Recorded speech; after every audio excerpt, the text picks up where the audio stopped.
Assalamualaikum warahmatullahi wabarakatuh. Saya Nilda Duriatul Iza Mustafa, NIM 18130091. Di sini saya akan menjelaskan teorinya Emil Durkheim, yaitu kesakralan masyarakat. Emil Durkheim lahir pada tanggal 15 April 1858 di kota Epinal, Perancis Timur. Beliau lahir di keluarga Yahudi. Nah, awalnya beliau ini dituntut untuk mengikuti ayahnya, yaitu sebagai Robbi Yahudi. Namun, dalam perkembangan karirnya, ia mengembangkan minat pada sosiologi. Pada usia 21 tahun, Emil Durkheim menempuh studi sejarah dan filsafat di Perancis. Kemudian pada tahun 1887, beliau menikah dan dikaruniai 2 orang anak. Nah, pada tahun yang sama, beliau menjadi profesor pada usianya yang ke-29 tahun di Universitas Bordeaux. Nah, dalam kurun waktu 15 tahun, beliau menghasilkan 4 buku. Emil Durkheim meninggal pada 15 November 1917 di umur yang ke-59 tahun. Nah, tokoh-tokoh yang berpengaruh dalam pemikiran Emil Durkheim ini, yang pertama yaitu Baron, yang merupakan seorang filosof Prancis pada abad 18. Beliau mengamati dan menganalisa budaya dan institusi politik di Eropa.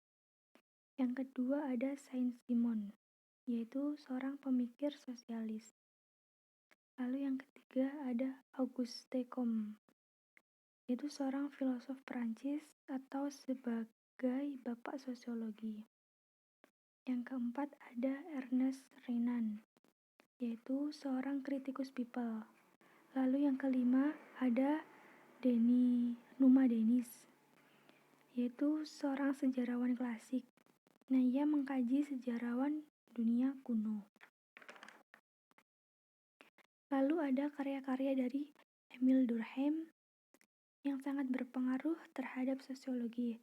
Yang pertama yaitu ada The Division of Labor in Society, dirilis pada tahun 1893.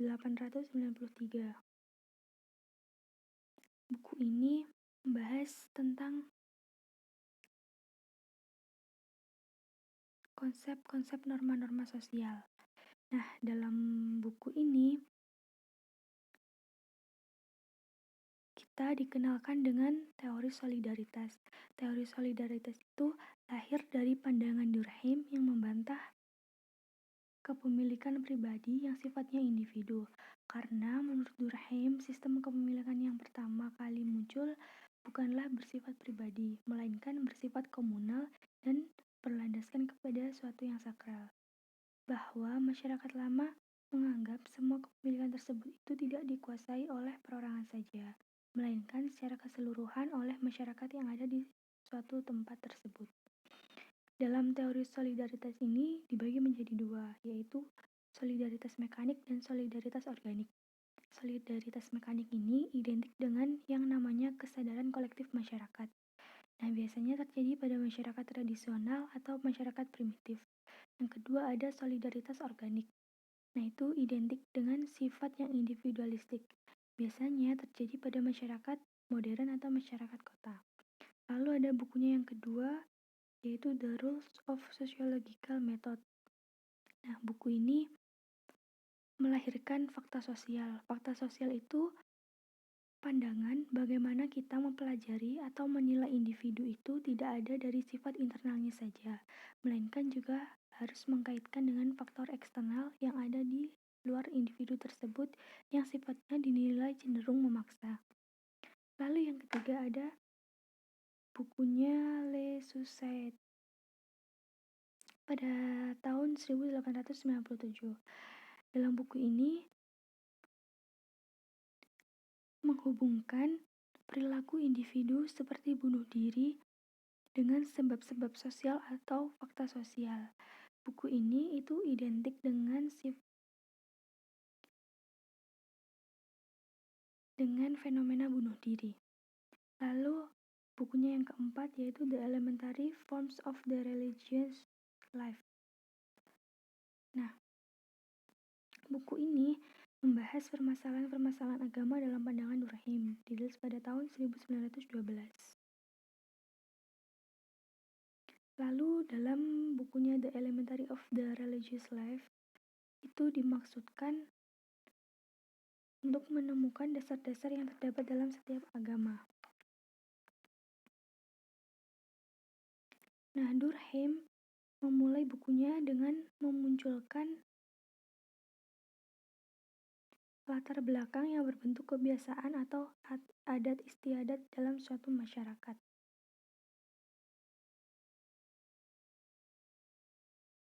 Durkheim memahami agama pada masyarakat sederhana, contohnya seperti pada masyarakat Arunta, suku-suku primitif di Australia Utara. Agama primitif merupakan agama dalam bentuk aslinya dan elementer, sedangkan agama dalam masyarakat kompleks itu sudah bercampur dengan unsur-unsur lain. Nah, studi tentang agama masyarakat primitif disebut sebagai totemisme. Agama merupakan suatu sistem kepercayaan dan praktik yang telah dipersatukan yang berkaitan dengan hal-hal yang kudus. Nah, kepercayaan dan praktik menjadi suatu komunitas moral yang tunggal. Nah, terdapat dua unsur penting sebagai syarat sesuatu dapat disebut sebagai agama. Yang pertama, adanya sifat kudus, suci, sakral dari agama itu. Yang kedua, yaitu praktik-praktik ritual dari agama.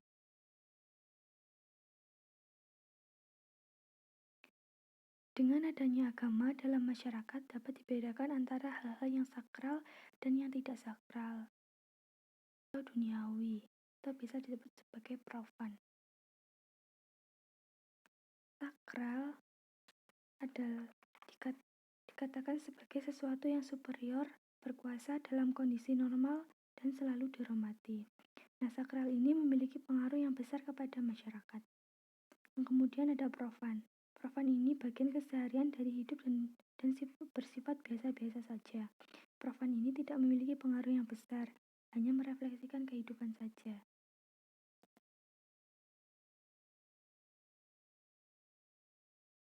Kemudian,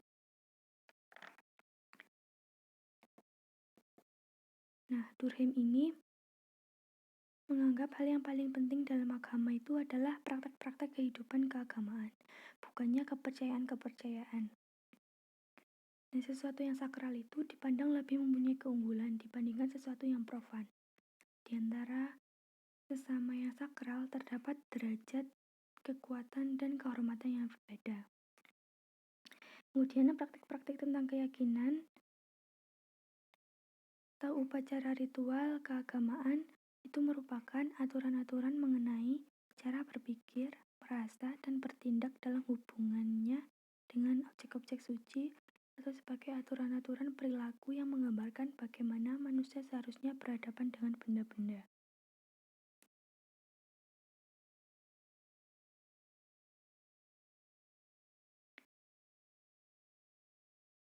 Istilah Khraj menurut Durkheim itu adalah komunitas yang memiliki keyakinan-keyakinan keagamaan yang sama dan ikut serta dalam upacara ritual keagamaan yang sama. Komunitas moral tidak bisa dilepaskan dari fenomena agama, dan agama merupakan sebuah fenomena yang kolektif. Nah, argumen kausal dan fungsional menurut Durkheim tentang munculnya agama, yang pertama, pertemuan sporadis masyarakat primitif yang mengembara. Kemudian, rangsangan dalam kerumunan, emosi yang tinggi, dan penularan kolektif. Lalu, tumbuhnya rasa sentimen bersama bersifat eksternal menguasai individu. Kemudian, persepsi tentang kekuatan mana. Kemudian, mana itu dilambangkan oleh totem dan benda sakral totem.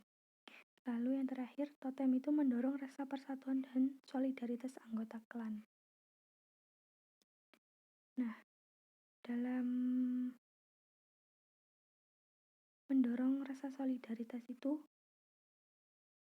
terdapat yang pertama, individu-individu datang berkumpul pada kesempatan upacara atau ritus. Lalu terjadinya interaksi yang tinggi di antara mereka sembari memusatkan perhatian pada satu objek yang sama. Kemudian ada suatu peningkatan emosional secara bertahap yang menjadi kuat dalam setiap orang karena kesadaran bahwa semua orang lain sedang ikut dalam pengalaman yang sama.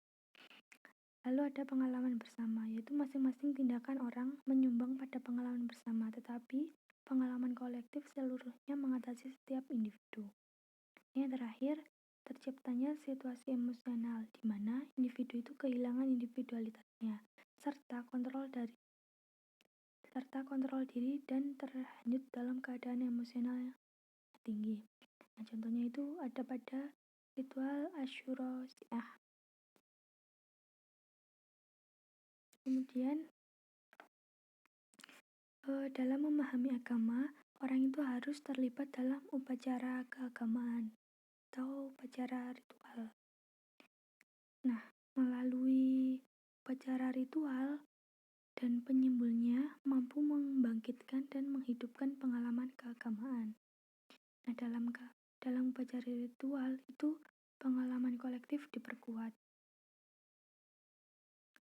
Nah, melalui pengalaman kolektif itu dipertajam dan dikukuhkan sehingga menguatkan klan dan pararti atau matrimonial dalam menghadapi krisis. Nah, apa itu pararti? Pararti itu adalah kelompok beberapa klan yang dipandang bersaudara matrimonial kelas atau subkelompokan dalam pararti. Kemudian ada mana. Mana itu apa? Mana adalah kekuatan terbesar yang berada dalam wilayah dikodrati yang luar biasa.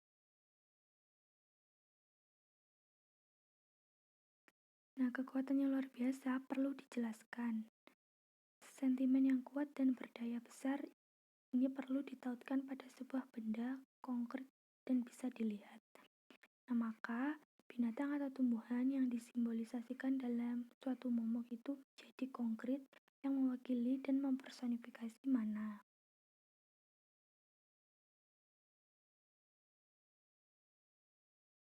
Totemisme menurut Durkheim itu adalah kepercayaan tentang adanya kekuatan yang bukan seperti kekuatan manusia, binatang, atau sosok-sosok tertentu, namun sebagai impersonal dan anonim yang ditemukan pada masing-masing makhluk atau benda tersebut, namun tidak bisa dicampur adukkan dengan benda atau makhluk tersebut. Kekuatan agama tidak lain kecuali kekuatan kolektif dan anonim klan. Dan karena itulah di dalam pikiran, kekuatan ini hanya bisa digambarkan dalam bentuk totem. Maka sosok atau lambang totemik itu ibarat tubuh dewa yang bisa dilihat.